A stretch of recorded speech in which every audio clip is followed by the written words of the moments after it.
Hey kids, it's Bobo here, and you're listening to the wildest, most far out, wiggling podcast, Anime Egotists. We love you, beauty. And welcome back to the Anime Egotists, where not a lot of anime characters would invite us over for Thanksgiving. No. We unfortunately they don't think we would bring stuff. We would, but they wouldn't. Don't think we would. Yeah. Also, I ate a lot of the turducken, so that was a problem. Anyways, my name's Alex, and personally, eggnog season is every season. I 100% agree, and I'm Richard. Yeah, that's right. Hope you guys had a great Thanksgiving or a good Thursday, whenever it happened. And a lot of moments happen on the holidays, and a lot of moments happen in anime. Sounds like a lazy setup, but at the same time, there are some moments in anime that, as much as we want to see them, we just haven't gotten to see them yet. Exactly. We've kind of decided to look at the dream moments, events, situations that haven't been seen in anime, and we would really like to see now. Yeah. Hopefully nothing too insane, but enough to where it's like a somewhat plausible scenario. Either a singular moment, an arc, just about anything. Exactly. So do you want to start us off this time? I would love to. All right. Gonna start off with a relatively simple one. From Persona 5, Ren decides to stay. Okay. All right, look, I understand the purpose of Persona 5, at least with the ending, is everybody's able to move on back to their lives, or in some cases, move on to better lives. But to me, it never fully made sense why Ren decided to go home. Everybody in his hometown still probably hated him. He had a much better life where he was at with Sojiro and the rest of the Phantom Thieves. So part of me would have just liked a moment or even one of the games where when they finally move on to Persona 6 in about 10 to 12 years, when he finally says, actually, I'm staying this time. I can kind of see it.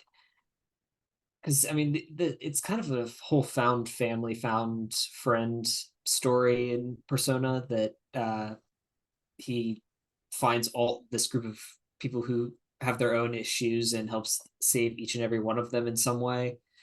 So I could definitely see why you would feel that he should have stayed at the end of the series. Yeah. Royal kind of makes me a little more okay with it because everybody kind of moves on to a different goal. Some of the Phantom Thieves even move away for college and stuff.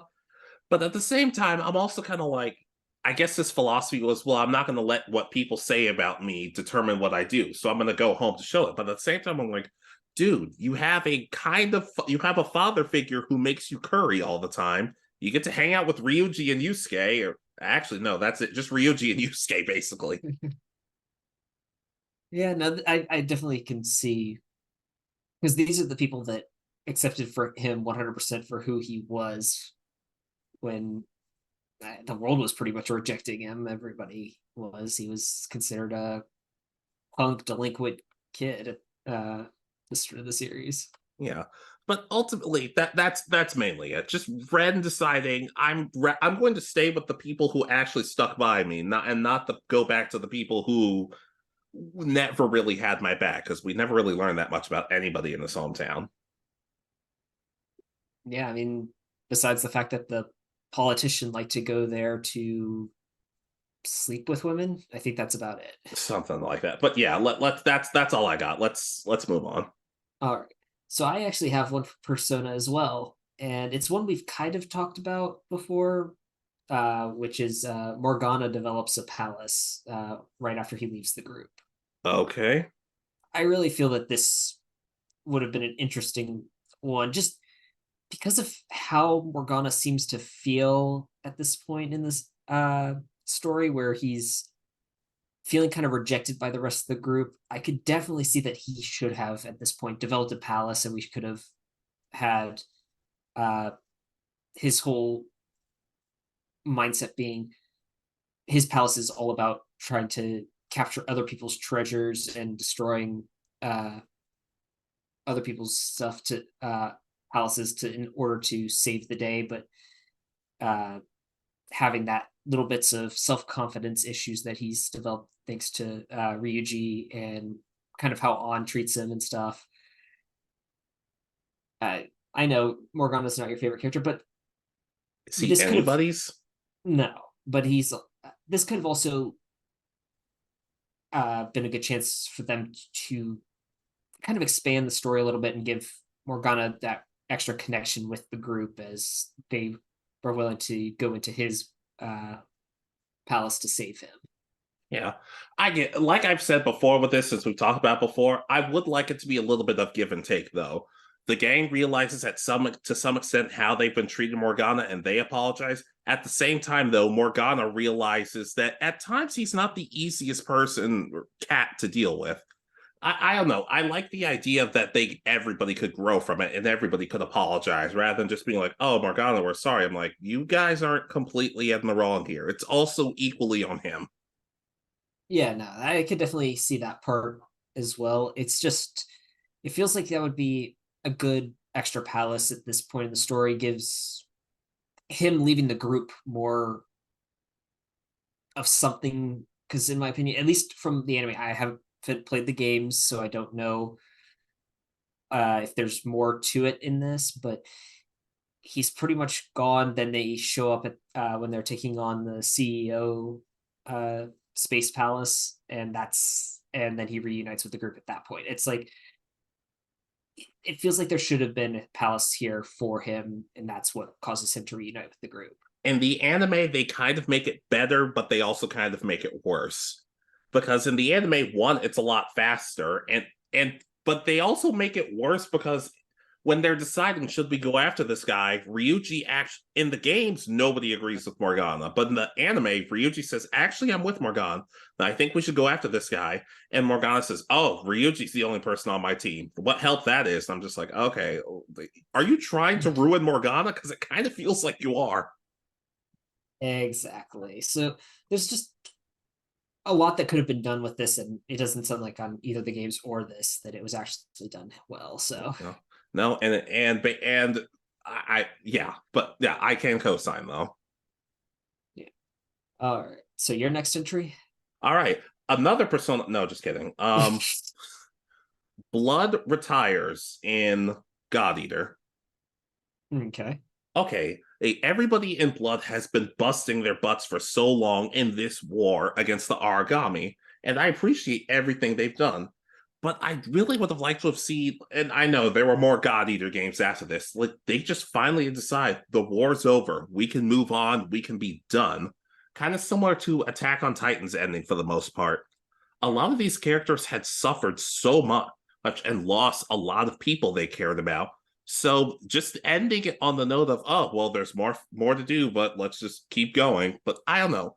Part of me would have just really liked had the characters finally seen their battle was over, this was worth it, and then finally be able to just live, I guess, what could be called normal lives.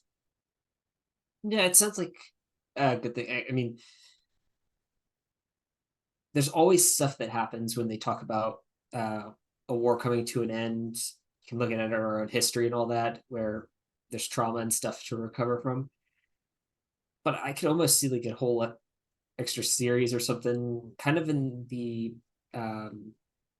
vein of Violet Evergarden, I believe, is takes this premise to through a lot, where she's a recovering war veteran robot thing. I don't know exactly the story, but I know that's a lot of heavy features about overcoming the traumas, but also learning to live those normal lives that you had to give up for the war.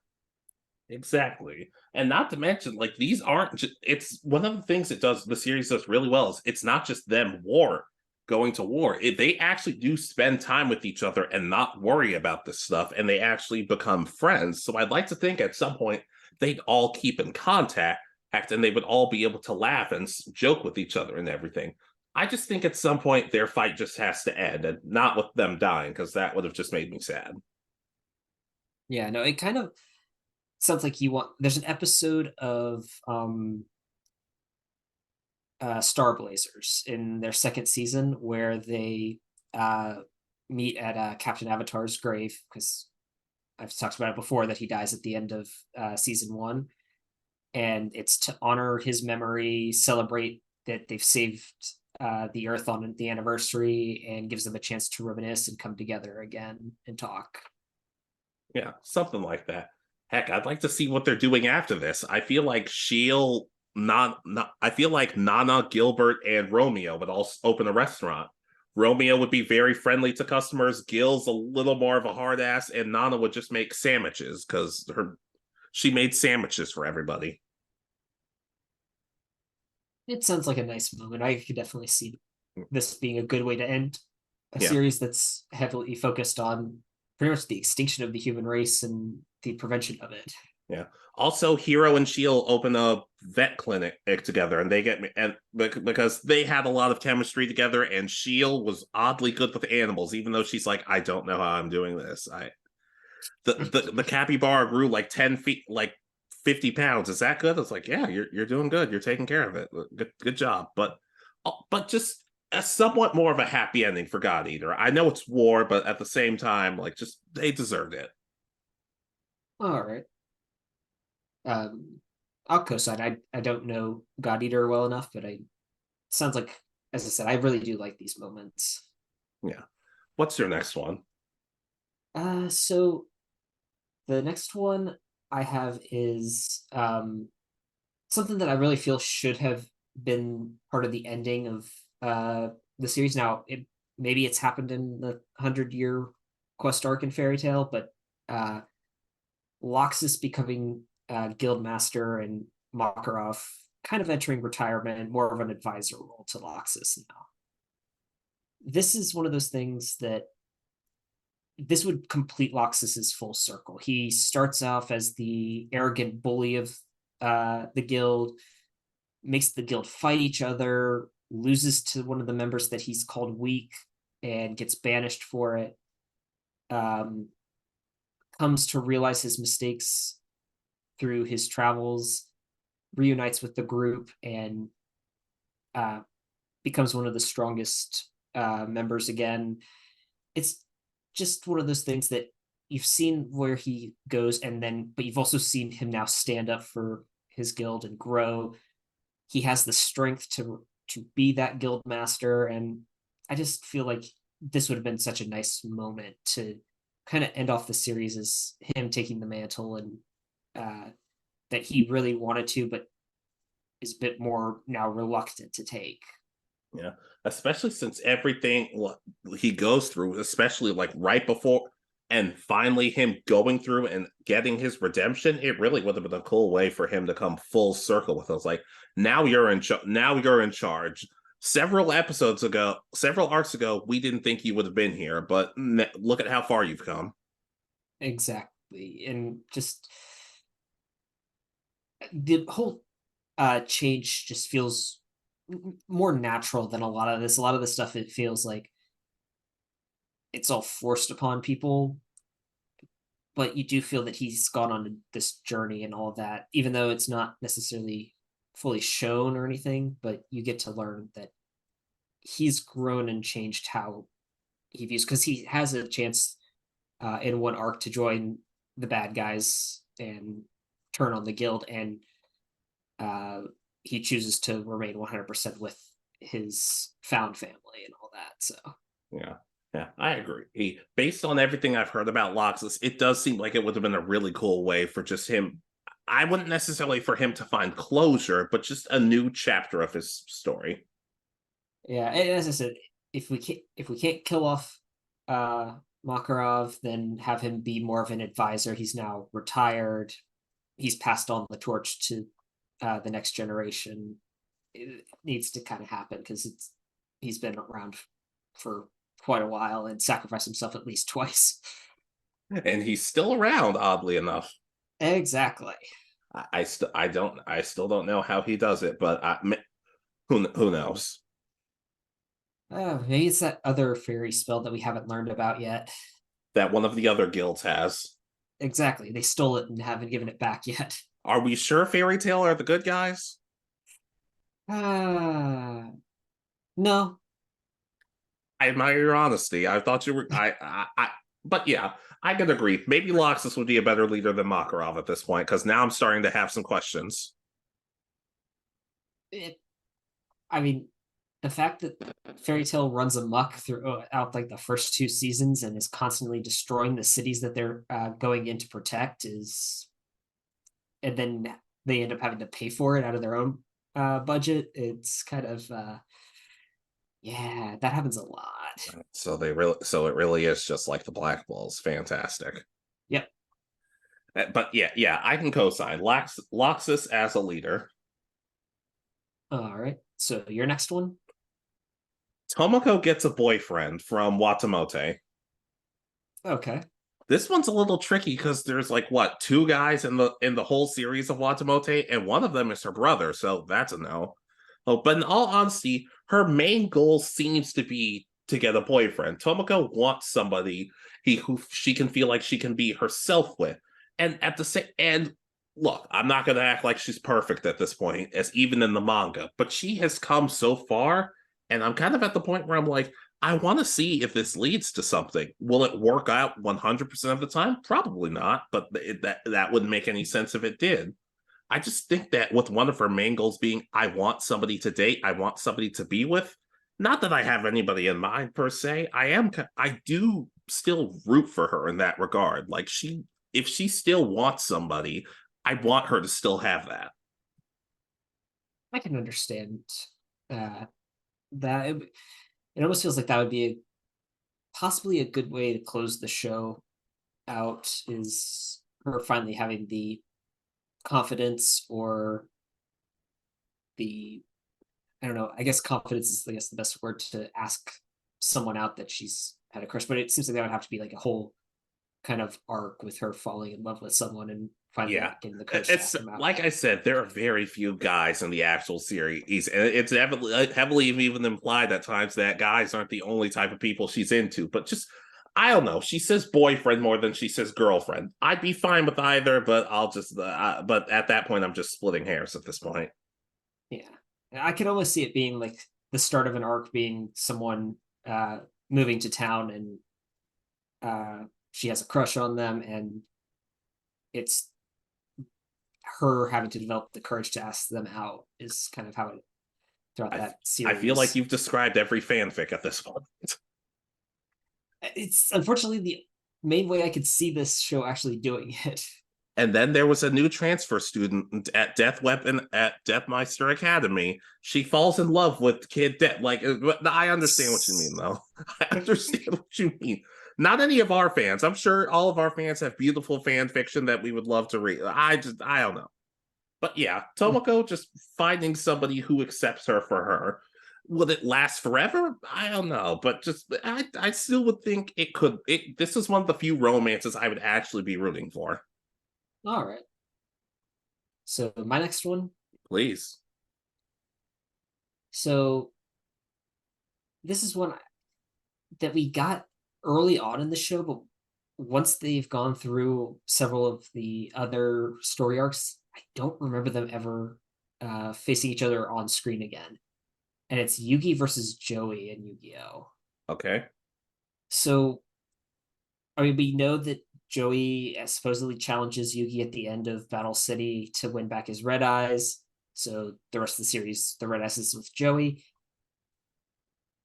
Other than that, we don't really, from what I remember, they never really face each other in a serious duel ever again. Not from what I can recall. Yeah, I mean, the only time I could think of would be the the Kaibaland Grand Prix, and I'm pretty sure Yugi doesn't face him in that. So yeah, Joey gets that whole arc was bad for Joey. Yeah, so just I really either we give us the Battle City one where, because I kind of feel that that's where their decks are at their peak. Most fans know what cards are in each of their decks. It'd be very interesting to get to see how Joey wins the his red eyes back, or have them face each other in some sort of tournament in something, and we actually get to watch them duel with their more modern cards that we saw in like the new movie that came out a couple years back. Dark Side of Dimensions. Exactly. So maybe that would have helped save that movie for me. But yeah, I can definitely agree. It gets a little. I feel bad because I feel like we talk about Joey a lot, but considering he's our favorite character of that series, but at the same time, I'm also kind of like the writers did a lot with him, but they also they could have done better. It's kind of a weird thing. Yeah, I just, as I said, I wish that there was more with him versus Yugi, and that way we could also gotten the awesome song again. Love that song. I thought you were going to say we could also get Kaiba's head exploding when Joey wins, but honestly, either one works for me. Yeah. Plus, I just want to see Joey running around in his Brooklyn accent, screaming "King of Games." Yeah, I can definitely see it, but I can co-sign on to that. Just Joey finally surpassing Yugi. Yeah, as I said, because it's been since that was technically the first arc was or first season, so it's been that long since we got a true one-on-one. Because I did forget that they faced each other in Battle City in the elevator match. What are you talking? What? Oh no, you mean elevator match? Oh, okay, no, I know what you mean. You lose life points and you go up further up the. Okay, Kai was getting a lawsuit at one point. I swear. Yeah, the part you didn't see was that in beforehand they had several people trip and fall to their death. Yeah, Kai was going to jail, but yeah, I can co-sign. Like I said, I thought you would agree with this one. I just looking back, it's like, wow, they really only face each other in like analog duels in the classroom. I think they show it like once or twice after that. Yeah, it's the most schoolwork they ever do in that show. Well, I mean, it's how you make a living in the world. Is you have to be good at card games. I'll take it. But I'm proud though. Like I said, it's not my Yu-Gi-Oh one, but I'm saving that one for later. All right, but your next one, I guess. All right. Most of these have been pretty standard, but this is where things start to get a little crazy. Pikkon gets canonized in Dragon Ball Z Super whatever. Okay. Okay. Pikkon, the guy who goes up against Goku in the Otherworld tournament, it mainly taking place in the Janemba movie. It's shown that he's incredibly powerful to the point where Goku is barely able to beat him. We don't learn that much about him in regards to who killed him, what plant, we don't learn that much about the guy, but at the same time, he's an incredibly powerful ally. And as much as I love Goku, as much as I love Vegeta, Gohan, etc., I'm a little sick of seeing Saiyans rule the show. I'd like to think they could bring back one very powerful ally and just, I don't know, a lot of his techniques were cool. He was able to beat Frieza and Cell really easily when Goku couldn't even do that. I don't know. I've always had a soft spot for Pikkon, so I'm like, yeah, if I got to see more of him, I wouldn't hate it. No, I could definitely get behind this one. There are definitely some interesting characters that I'd like to see more of from the kind of heaven time, or I guess, oh God, but I guess it's the time that Goku was in heaven. Yeah. So I could definitely co-sign onto this. There's because I also like the other what is it? The other different Kais there, north, south, east, and west. Yeah, exactly. Then again, maybe I also just want him to be canned because, like I said in the Dragon Ball Powers video, like if I want to be trained, I'm training under him because he's cool. Yeah, I the only thing I always remember is that from that tournament isn't that they both have their feet touch at the exact same moment. Yep, and it's just like, oh well, Goku, technically you won, but you also didn't. It's just like, this is stupid. That's so dumb. So technically you could say, oh, maybe they need a rematch. Yeah. Plus, then they could we could see what the one Kai's been doing training so that he can actually teach them something. Yeah. But like I said, this one is probably never going to happen. But Pikkon being canonized, I think would be super cool. As I said, I 100% agree. Which this kind of ties into my Dragon Ball one that I've kind of been wanting. Pikkon gets uncanonized?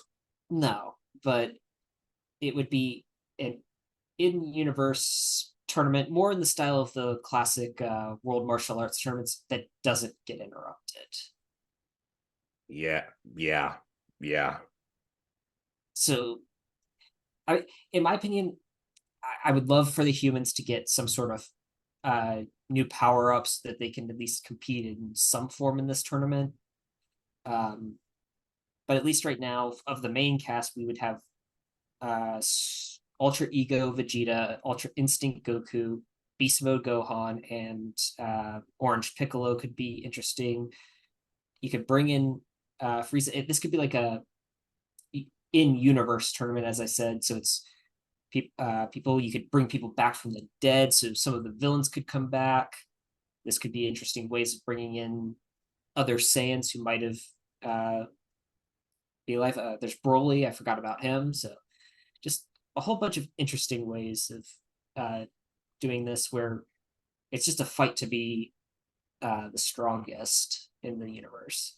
I'm okay with it. The one thing I would be scared of is it would be, oh, well, the strongest people are going to win, which is, I would like to think that some of the more clever characters could win, because it was revealed, it's not canon, but in the BoJack movie, doesn't Krillin beat Piccolo in that movie? Possibly. It's been so long since I've seen it. Yeah. I like I said, I want Yamcha just beating one person. I just want to see it. Yeah, I mean, it's one of those that you bring in like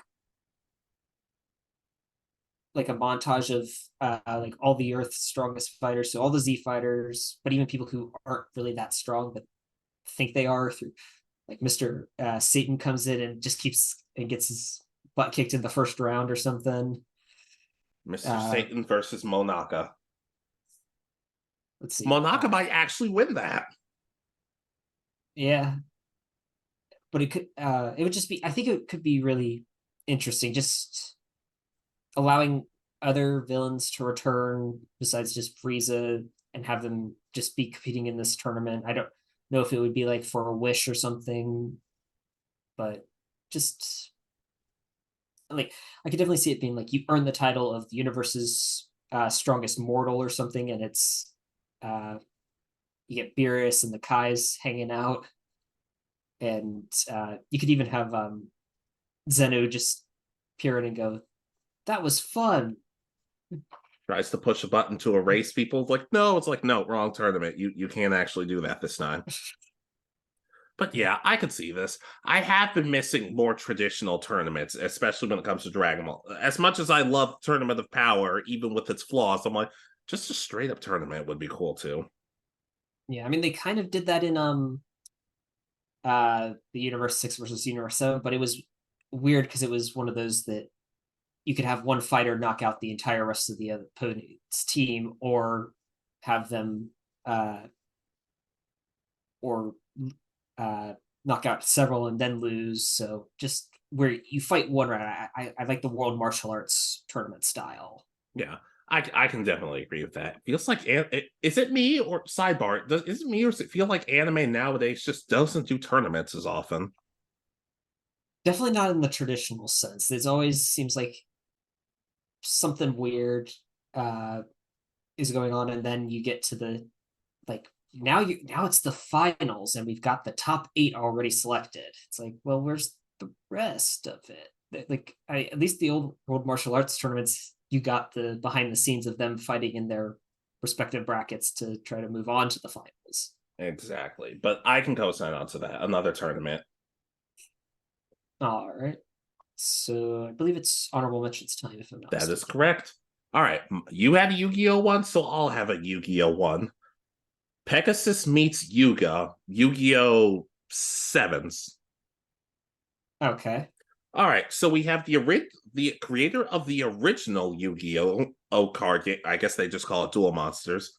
The creator of the original Duel Monsters and the creator of Rush Duels in Yuga. Yuga and Pegasus meet each other. So little background for Yu-Gi-Oh! Sevens. It's kind of a more strict world where it's a very strict world. I don't know how to go about explaining it any better. But the main character Yuga creates rush duels because he just wants duels to be fun.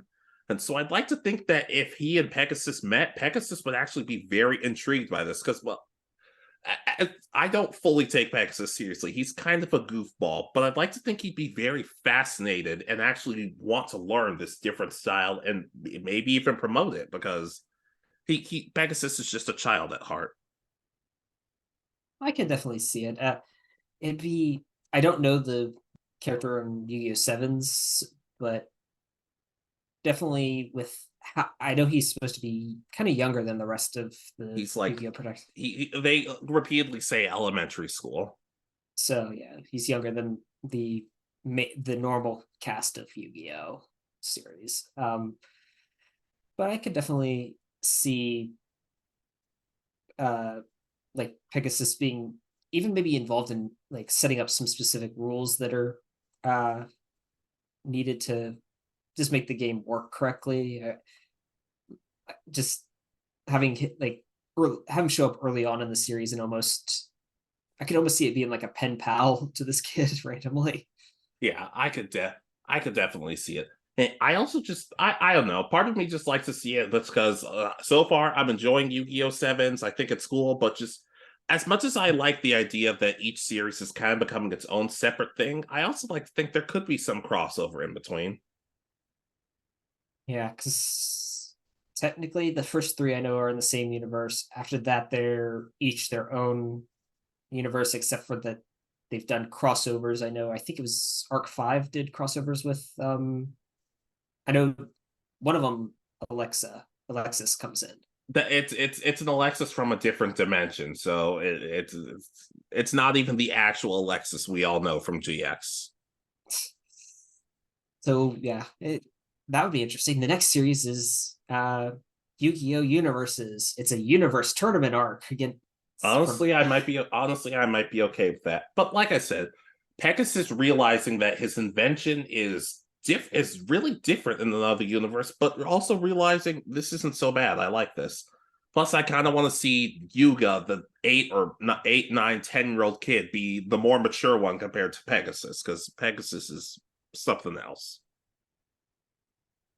Ah, yeah, and I could definitely see Pegasus being more open to letting other people be creative because that definitely seems like after the initial arc, he definitely embraces that with the Duke Devlin and the Dungeon Dice monsters. He's financing that, and then bringing in Chumley to design new cards for him. Yeah, especially considering at the start of Yu-Gi-Oh! Sevens, nobody's really giving Rush Duels a chance except like a handful of Yuga's friends. I could definitely see it like a whole thing where he announces that Rush Duels and its creator and all that, and making it an official type, kind of how it came out here is Speed Duels. Yeah, yeah, yeah. As long as we get Pegasus saying "Get ready for the rush," because that's the catchphrase of Sevens. Man. I could see him coming out like that's how he starts the announcement. Anyways, Yuga and Pegasus meeting. I think it could be cool. All right. So my first honorable mention is from My Hero Academia. It's the sports festival season or year 2. I don't feel that it needs to be like a whole arc or anything. I feel like this should be a really good way of like ending the series with how dark it's gotten. This would be a good way of kind of showing that things are starting to return to normal. We've got our new symbol of peace. The world is starting to be bright and happy again. And this is kind of the return to normalcy. I just feel like that would be a good way of ending the series. Just flashes of them going through whatever the tournament is this year. It's just a nice moment, I feel like, for ending the series on. Are there other schools that teach people to be heroes in this? So there's I don't remember the name of it. There's one other school that's kind of the rival to UA, where they're the two big Japanese um, hero courses.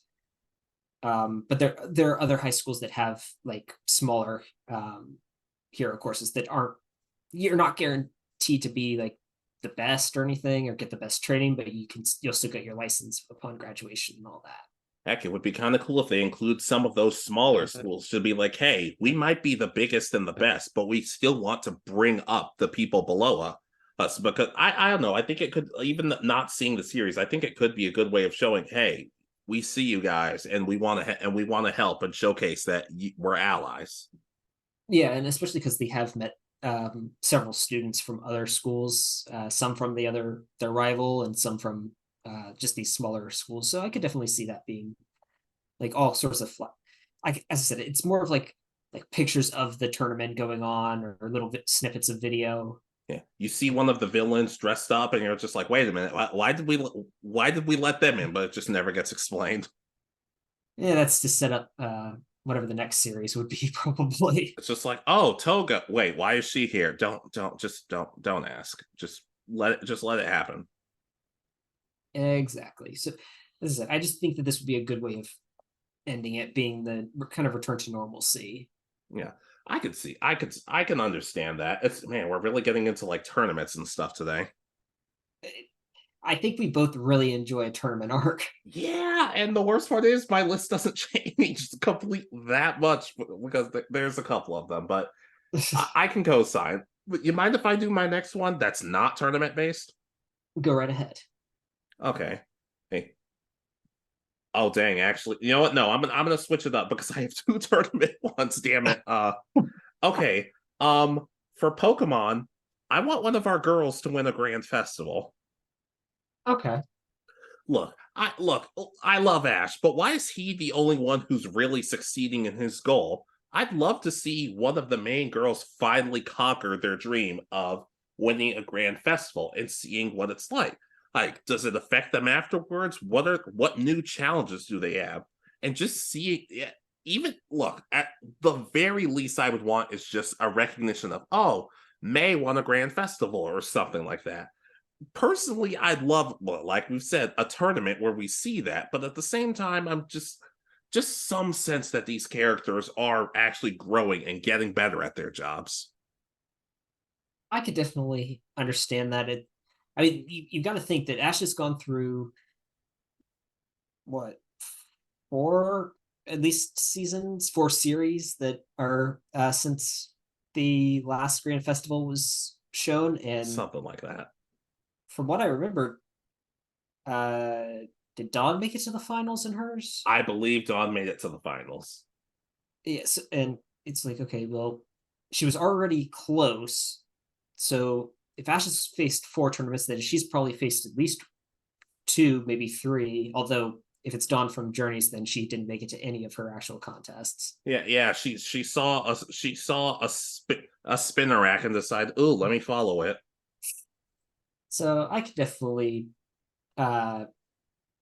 understand wanting to see this. I could definitely see like a almost Pokemon Chronicles story again, following like the contest circuit where we get Dawn, May, Serena. We could get Max, Harley, all of the different rivals showing up and being in these contests for maybe like a 12, 13 episode season that follows different contests leading up to the Grand Festival being the final like handful of episodes. Now, of course, if I had to pick one to win, I'd say May, because just May. I could definitely agree to that. I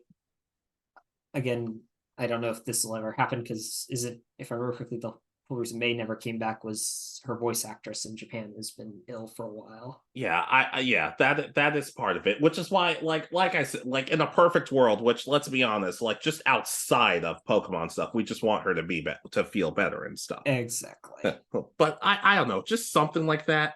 And oddly enough, Poke for Lax and I, we've talked about it, and we said, if May ever comes back magically, we would want her to have won a Grand Festival. That's the one thing we agreed on in that conversation. Yeah, it'd be interesting because have her and it's Licia is the one with the Altaria, right? Yes. Like being like they've switched off like the last two. May won and was runner up in the other, and Alicia won and was the runner up. So they've kind of become more like heavy rivals against each other. Yeah, that was the main thing we talked about. But Furlax also said, "Oh well, what about May and Drew?" And I was like, "What about it? What about May and Drew? No, it doesn't happen. No." Before anybody gets on me, we're friends with the guy. He understands when I'm pulling his leg. Ah. But yeah, no, I would definitely agree. And that's the thing. The contests felt well developed. It was, especially in the anime. I didn't necessarily like them in the games too much. The random, especially after the first ones, I enjoyed more than I did the uh, later ones where they had dancing and dressing up your Pokemon. Yeah, yeah. Those were weird. Honestly, if they took the contest from the anime and tried some way to turn that into the game, I honestly might do that more than the gym battles. I could definitely see it if they had like rather than it be a like DS Dance Dance Revolution clone, could definitely see it being a select different um like a routine of different events and using the moves in certain ways, and if they have a certain percent chance to be successful or have a chance to be like have your Pokemon fall and or something instead of succeeding in the move. I just give you like a chance to give you a little animation of the move happening. I think it could be really interesting. Yeah, you have to deal with Harley sabotaging your stuff. Yeah. But I didn't necessarily mean a Wallace Cup though. That we did that video already. Check it out if you haven't seen it. But No, yeah, just you mean the final turn, like either follow an entire arc or have someone win a grand festival and all. yeah. But like I said, mainly May, but I'll take any of our girls at this point. Except Iris. That would just be weird. Yeah, or so one of the girls that's kind of going on that for that goal. Yeah, yeah. Well, I like Iris, but her being in contest would just be super weird for me. But that's it for me. That's what's your honorable mention? All right, so I'll do my Pokemon, and we kind of got this, but not really. The one I want is different. It's the Pokemon World Tournament, but it's more of the best trainers. So it's like all the gym leaders, all the Elite Four members, all the rivals competing in a massive actual tournament and getting interactions. I know we'll probably never get it, or maybe we will with these new characters or something, but I doubt it. I'm not. I wouldn't hold your breath for that. No, I won't either. But I just think it would be a lot of fun to get to see all the old gym leaders back, all the old rivals, and it's more in the style of a traditional tournament, kind of how the Masters 8 was, but rather than you face people randomly and get ranked, it's just you get to see all these people facing each other, and they have like different levels. So like round one might just be a one-on-one. Maybe there's a round where you have to do double battles, and then 3-on-3. But like the final 8 still being like a 6-on-6 full team battles would be, I just think, really cool.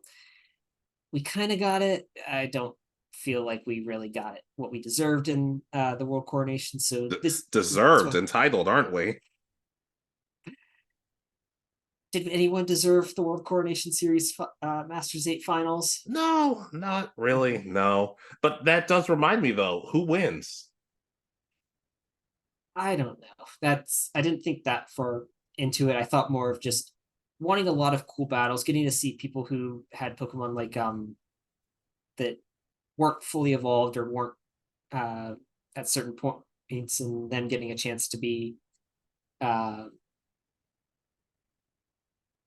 having fully evolved teams or stronger teams, and how they've changed over this time that they haven't seen Ash. Yeah, go ahead. I was just gonna say, because there were so many characters that I would have thought probably should have shown up in this, but I don't know if there's reason behind it. But I'm thinking like Richie. It's like I would have thought Richie would have shown up in the journeys, but never did. I really wanted Morrison to come back.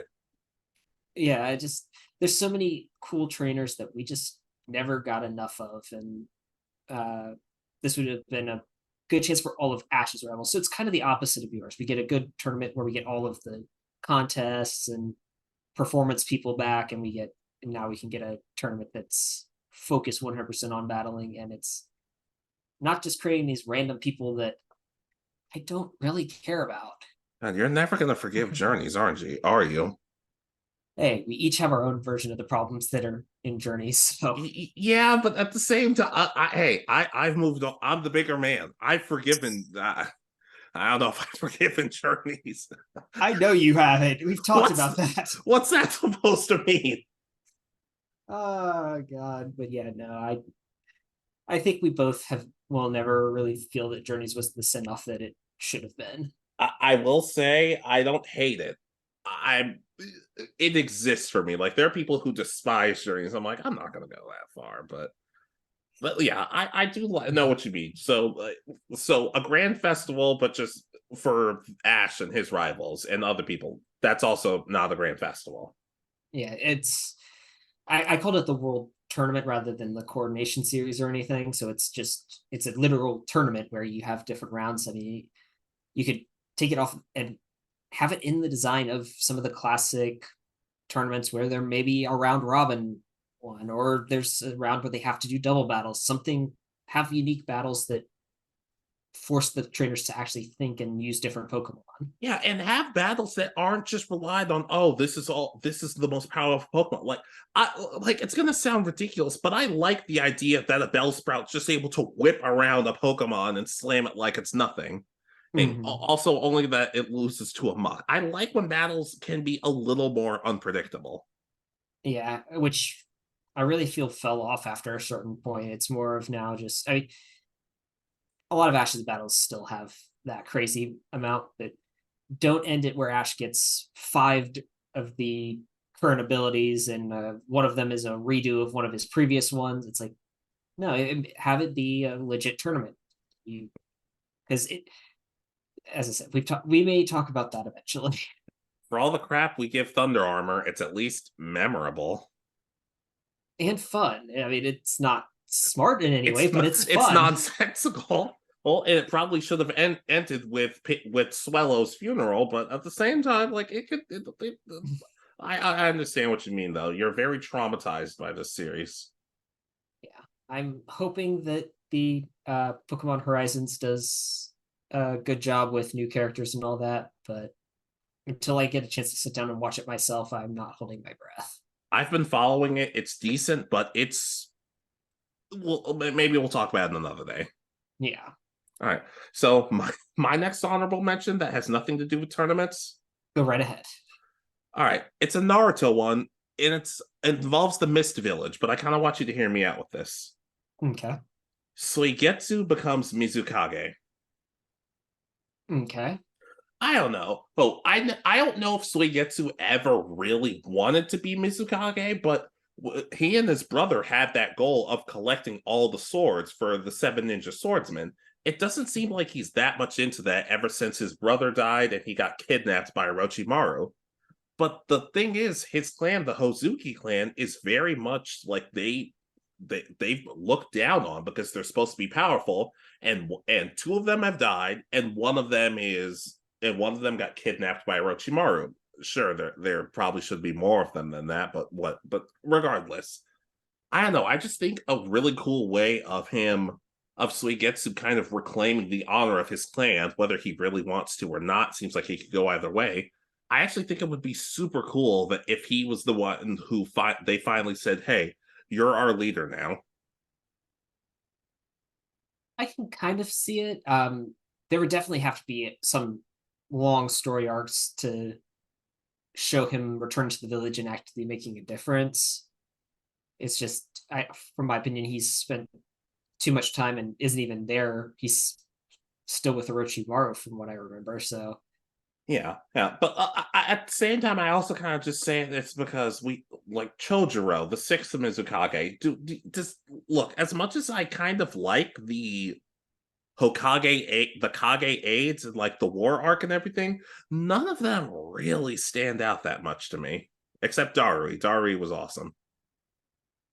Yeah, I mean, Darui kind of made sense because he was the student of A and knew the Black Lightning attacks that gave him something unique. Chojuro is at least a 7-inch swordsman, but by the time he's Mizukage, he's kind of given that up. So I can kind of see where you're coming from, but it feels like this should have been like a story or even gotten its own um like manga set, that whatever they call it. Light novels. Yeah. Either way, I would be cool with it. Like I said, and I don't know, Suigetsu's kind of a character who I kind of feel like I kind of feel like I'm a bigger Suigetsu fan than most people, and that's okay. So just something like that, like him finally like putting his clan back on the map and following the footsteps of his uncle. They never said how he was related, besides just he's another clan member. Yeah, because it's just, I can agree, but I also think that as I said, it needs a lot of its own story to be fully developed, which is perfectly fine. I got time. I'm not going anywhere. Are you sure? You're getting close to 30, and we already and you're agreed getting that close, and you're getting close to 84. Let's not talk, buddy. But you said you wouldn't even make it to 30, so I don't know. Hey, character development. Okay. Yeah. But like I said, Suigetsu being Mizukage, while a little bit out there, I do think there is a way that they could make it work. Would it take some time and some doing? Yeah, but if the story's good enough, I'm willing to wait. I can agree. If we get a good story out of it, I would 100% agree. Yeah. All right. So my last honorable mention. I thought you said we had 4. Well, my last non-comedic. Oh, yeah, sure. Yeah, go ahead. Sure. So I have Zorro versus Mihawk round 2. Whether this is actually cutting back to him actually training with Mihawk, or if this is just him at the end of the series, I'm really kind of starting to get nervous because from my understanding, One Piece is getting rushed to be over now. Oh no. I'm a little worried that it's going to be, they find the One Piece and everybody else's stories get told kind of as, and Zorro defeated Mihawk and became the greatest swordsman, and Sanji found the All Blue, and not actually showing but telling. And I'm a little nervous. Maybe it won't. I'm not saying it will or won't, but I'm just saying this is the one that feels like will be the most interesting and kind of full force, because it'll be them fighting over something. Yeah, especially considering just how badly Zorro got destroyed the first time they fought. But like I hate, like I've said it before, I'll say it again. I hate to say Zorro got clapped, but he got clapped. Exactly. And just getting him at first I put that they getting to see everybody's dreams come true, which will be really nice, but I specifically selected this one because we know it's the One Piece is either going to be found or it's going to be the journey that they were all on. But oh god, that would be so damn cheesy. I know, but I could see it going either way, but definitely this one feels like the one that should definitely be the most well done and be a full force, and just actually getting to see Mihawk using his giant cross sword versus I'm assuming 9-sword style Zorro going all out. I will say though, I do get the feeling it's going to be something like out of respect, it's like Zorro might actually end up killing Mihawk. Yeah, rather than letting him have the dishonor of having lost and still be alive. Yeah, well, even Mihawk will be like, dude, like I'm not going down unless you finish the job, and it wouldn't be a hateful thing; it would just be as a sign of respect. Yeah, I really hope, because there's another theory I've heard that's Mihawk's going to lose to some Marine or someone on Blackbeard's crew, and Zorro, and that person's going to be bragging about it and lose to Zorro, and it's like, I feel like I came up with that as a joke. I know, but I've heard it because again, we're in the kind of final saga supposedly of One Piece, so um, it's one of those that it could happen, unfortunately. Okay. But yeah, I can co-sign. I don't think I'm nearly as nervous as you about it, but that I've been wrong. I've been optimistic before and it's bitten me in the butt, so who knows. Yeah, who needs optimism anymore? Hey, I'm living a better life. I'm trying to be positive. uh, but all right. So I guess your extra honorable mention that we have this time. Sure. A school-wide tournament arc, Soul Eater. Yes. Okay, it does kind of weird me out how, look, as much as people say, oh, Kid Death, Liz, and Patty are the strongest, thing is, we don't really see them fight each other all that often. And they're all friends, so it makes sense. But I'd like to think that Lord Death would be like, hey, kid, hey, yo, what's up, kids? However Lord Death says it, I don't know. But he'd say, hey, we're having a tournament to see who's the strongest, and the winner gets like one regulation or one wish within reason. I think it could lead to some really interesting moments, especially I'd like to think they could do it one of two ways: just random matches or last team standing wins, or something like that. Yeah. Once you said that, my instant thought went to um that the tournament has one student who's considered the top student end up with a like a bye, so it's slightly throws the bracket out of balance, and Kid Death is that one kid, and he spends like the entire tournament freaking out about it. It's just like this bracket's not symmetrical. It's just like, yeah, but we have a bot. Hey, it's not symmetrical. Okay, you know what? Forget. Do we even want to win this thing? Yeah. And it's just, and he like as soon as the first round's over, you see Kid Death attack. Like I would just say it's like a piece of fabric that has the tournament on, and he attacks it, just cutting off the entire first round. Exactly. Like, in all honesty, though, they did do this sort of arc in one of the Naruto games. It's like, oh, everybody has to fight each other, and whoever wins the tournament gets regulation. Like Naruto says, oh, well, I want to be Hokage. Hey, and it's a really kind of interesting video game filler arc, because Kiba says, oh, I want better protection for pets, and I want people to get their pets regularly checked up on. I'm like, oh, that's actually really sweet. He's sweet, and all these people have these either sweet or ridiculous regulations. Like Rock Lee's is like, oh, I want everybody to have big bushy eyebrows like Guy Sensei. Oh, tell me you can win a tournament as Rock Lee. I wish you could. That would have made this the best video game of all time. But in all, like, you could see Black Star being like, oh, if we win, it's going to be we're going to have National Black Star Month or something stupid like that. But deep down, we'd all be thinking, what about Tsubaki? What does she want? I don't know. They wouldn't all have to be like massive, like, oh, I want to see my mom. It wouldn't have to be anything like that. It could just be either kind of sweet or just completely ridiculous stuff. Like I would love to see what Souls would be. I would definitely say, depending on where it takes place, like one could be like his wish early on could probably be like all pianos in the entire of Death City are destroyed at the start of the series or something. It's just like everybody's playing at the exact same time. Like, no, we're shutting this down. Stop. That's just because he's embarrassed at the start because he doesn't seem to want to play any music at all. And to me, it would either end one of three ways. Either a Excalibur, one of the villains shows up and disrupts it, which would suck. Two, it happens, but Excalibur also shows up, and the villains decide, hey, we hate you guys, but we hate Excalibur more. Maybe we have a common enemy. Or three, they do something like Blair wins or something. I could definitely see it. Like she's just facing all male opponents, and they keep getting bloody noses and falling down. Yeah, I appreciate you phrasing that better than Jay would if he was on this video, because we were trying to make money off this channel.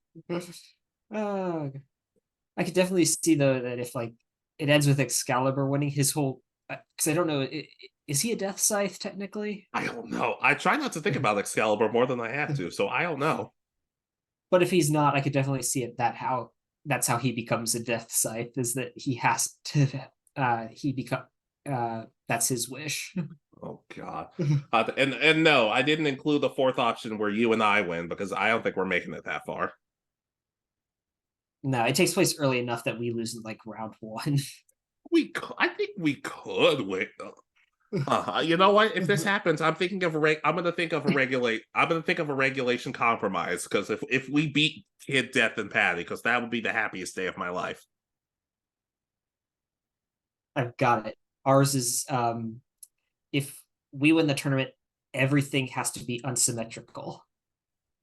That is so twisted. Let's do it. Let's do it. Everything's unsymmetrical. Well, I feel like Kid would be too defeated to try anything, but Liz and Patty would pull us aside and be like, guys, please. I'm just like, fine. I feel like I would cave faster than you would. I'm just like, Patty asked, and she kind of scares me, so fine. Yeah, this is a very interesting one. As you said, we have a lot of tournaments on here. We're finding a way to make it work. In all honesty, I'm not bored of hearing it yet. Unless it's let's no, move on. I actually don't have any more tournaments. Neither do I. Perfect. Okay, let's move on. This one would be interesting. And so my final honorable mention: Nara and Garra versus their barber. Yeah. That's okay. An entire episode just dedicated to them hunting him down, and I could see him using the substitution jutsu and just keeps getting away. And it's like you see them with like their original haircuts going to bed or something, and then he sneaks into their room at night and cuts their hair to be their Boruto counterparts. No, I understand. This might be the one time I actually want Guard to go back to the way he was, personality-wise, just for one quick battle. Then after that, he can go back to the person we all know and love. Yeah, it's just he wakes up and his eyes are completely bloodshot, and he's going around using sand coffin on like trying to fight the barber. And everyone's and instead of being scared, everyone's just like, no, I've seen you. Have you seen that haircut? I would be upset too. Yeah, I threw Naruto in there because his haircut's not much better than. Look at Sasuke's hair. I don't want to talk about Boruto haircuts. I'm in a good mood today. Yeah. But as I said, they're fighting the barber, but the barber's actually the true ultimate ninja. And his Kekkei Genkai is hair-based. Specifically nose hair. I think that's a different show, but I would be game for it. But yeah, I can go sign though, 100%. Yeah, I think that would make really good filler arc, and especially if it either ended or let them get back to halfway decent haircuts. Sorry, but their haircuts are really, really not good. You don't have to apologize for that unless you're the barber, but that would be a plot twist. No, I just mean that if I know someone's taken the time to draw it out, but it's still like they did a better job drawing it than I ever could, so I do have to agree with that. But I do co-sign though that barber needs to get messed up. Exactly. All right, so my final dream anime moment. Yes, go ahead. All right, this one slowly seems to be happening, but it's happening more in the manga than anything. So I figure this is game. The reunion in multiple Mamodo and human partners in Zatch Bell. Okay. I've said before when it comes to Zatch Bell, one of the worst parts about living there would be even if your Mamodo happens to win, you have to say goodbye to them in the end when they go back to the Mamodo world. It sucks. But since the sequel is out, at least for the manga, I'd like to think we could see a lot of the Mamodo reunite with their human partners, because a lot of them really did seem to care about each other. Just for spoilers, 5, 4, 3, 2, we've already seen in Zatch, Kanchome, and Tia so far, and I feel like we've seen more, but I'm a little bit behind, but just more Mamodos just finally catching up with their human partners. Well, the ones that care about each other, the others not so much. It could be nice to see. So from what I remember, there's one where the humans abusing the Mamodo, specifically using them to attack and rob people, if I remember correctly. Yeah, there are a couple like that. Yeah, but just have some of those Mamodos come back and now be stronger and are the books back as well, or is it just They, that they have do. more... The books do seem to be back. Okay, I just didn't know if like it would be that they have their own powers or their own control, but Yeah.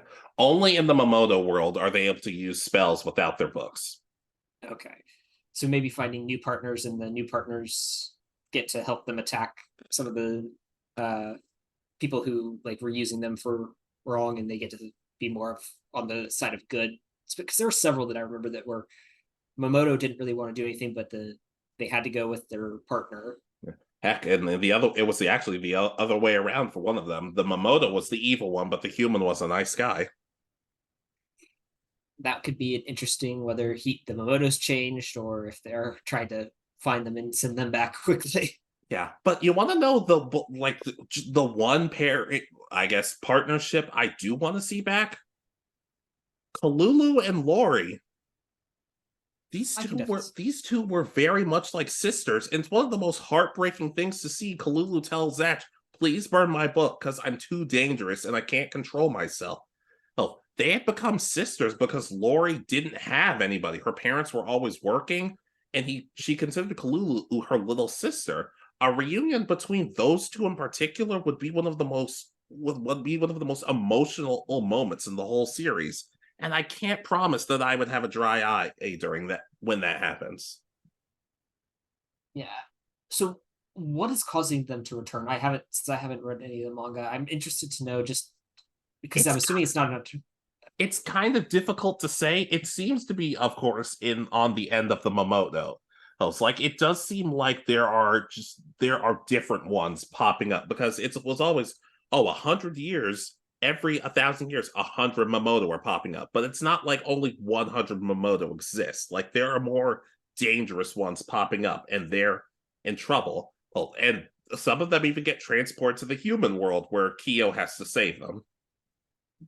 Okay, so it's so somehow they found a way of heading to Earth without having to wait for that. Yeah, and seemingly without having human partners, but I don't know. Like I said, I'm not fully into it. Like I followed a bit behind. Going from the anime to the manga is a little bit of a shock for me. So it's taking a little bit. I can understand it. That's definitely some moments that I think would be a lot of fun, with just how enjoyable some of them are. I really want to see Kanchime and Fulgori meeting up again. I think that's going to be awesome when they come back together. Look, I'm happy to see Kanchime's back, and I'm happy to see him, but they're doing some weird stuff with Kanchime. I can't fully describe it at this point. Oh, come on. He's still got to be a major fan of Fulgori. Well, who would their right mind wouldn't be? But just, I don't know. Like they're doing some. Once you see even an image of older Kanchime, you'll know exactly what I'm talking about. Okay. But like I said, reunions between Mamodo and human partners could be very tearful, but just mainly Kolulu and Lori, because they had one episode together and we were sad when it was over. Yeah, it's from what I remember. I just remember the sacrifice of having to of her saying that she couldn't control her powers and all that. It's a lot for what it was, a kid show. And if I remember correctly, wasn't it dubbed by 4Kids? It wasn't dubbed by 4Kids, but it was. Let's just say they really dialed back on some of the stuff that the sub was talking about. I mean, that's something that 4Kids, I'm shocked, let pass, because they like to censor like everything. Yeah, Viz Media, that's what it was. Viz, okay. Yeah. Yeah. Well, like I said, we're probably going to be getting more down the line in terms of reunions, but specifically Kolulu and Lori, because that one broke my heart. Yeah, especially if they're changing that now, maybe that Motos can stay in their world without it being a tournament, could be interesting. Yeah. Are we ever going to do a Zatchbell video? I'd like to think so. Yeah, I think we'll probably do one soon. Yeah. Yeah, like I said, I'm like 100 episodes in, so this is one of the few times where I have to wait on you. Normally, I'm the one slowing us down. Yeah, I need to sit down and find where I can watch it and watch it again. So, all right. All right. So my final one. Please. So I think this would make a really good anime movie for and it's um pretty much we get a whole bunch of kind of mini stories of Moriarty getting chased by Holmes from Moriarty the Patriot. I really enjoyed this series, and specifically the part I would want is kind of, if you haven't seen it, spoiler. 5, 4, 3, 2, 1. He's Moriarty fakes his death, and Holmes fakes his death, and they pretty much travel around the world together. Moriarty heading out a little bit before Holmes, and kind of hiding himself somewhere, and they go around the world. But in this case, they've made Moriarty, he's pretty much trying to be a hero. He's trying to,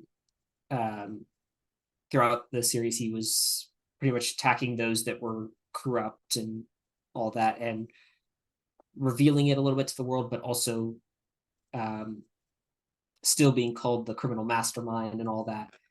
So kind of having maybe that from around the world, where he makes influences, finds new people who are corrupt, and has Holmes reveal it to the world, and they kind of form this partnership where it's still Holmes chasing Moriarty, but it's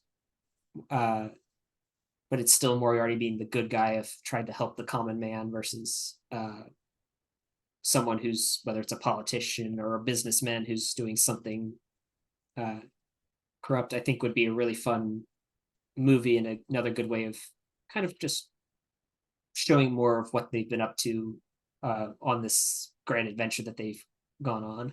Yeah. Honestly, it really does seem like they remind me of Batman and Joker, specifically in the sense of they're both on completely different sides of what they're doing, but they're not exactly enemies in some cases, or at least in the sense of one doesn't really work that well without the other.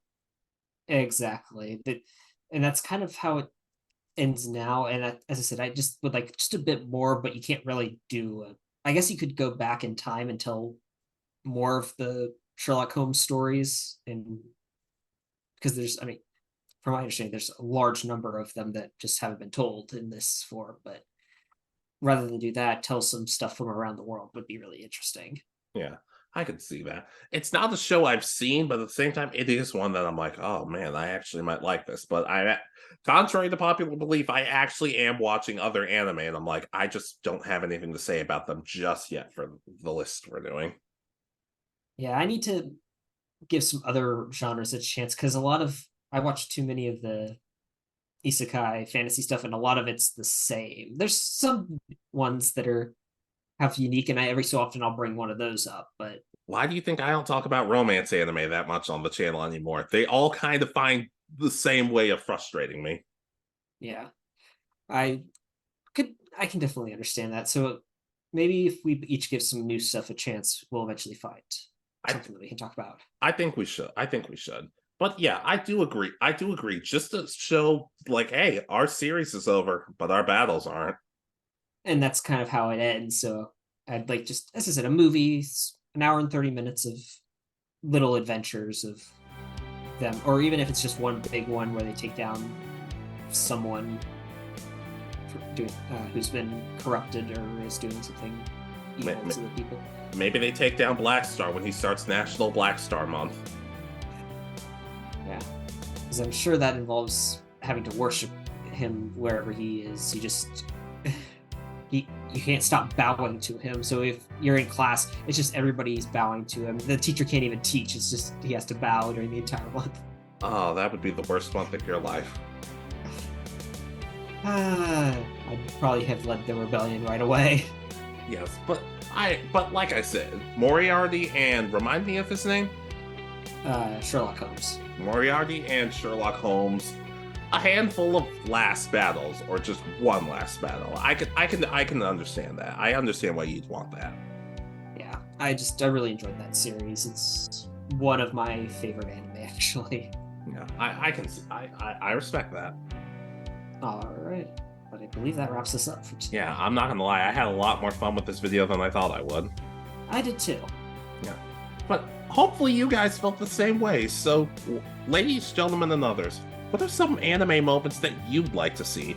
A particular arc, a particular character getting what they've earned, just anything in between, whether it's ridiculous or amazing or just I don't know, just anything in between.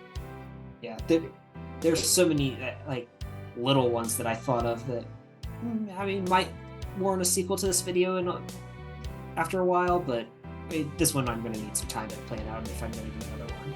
Works for me. But anyways, it's just let us know. Comment some moments you'd like to see.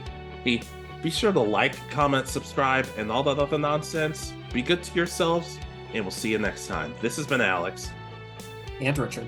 And you have been listening to Anime Egotists. Good night, and peace easy.